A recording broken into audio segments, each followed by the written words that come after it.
White হাউসের মসনদে বসতে আরও 2 মাস বাকি। তবে এরই মধ্যে নিজের মন্ত্রিসভা গোছানো শুরু করেছেন নবনির্বাচিত মার্কিন প্রেসিডেন্ট ডোনাল্ড ট্রাম্প।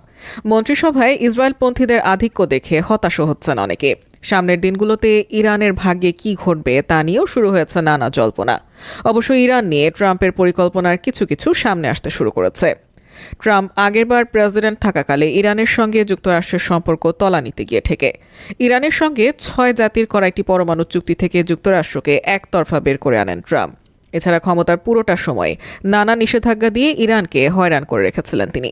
এমনকি ট্রাম্পের নির্দেশে ইরানের গুরুত্বপূর্ণ একজন সামরিক কমান্ডার কাশেম সোলাইমানিকে হত্যা করা হয়।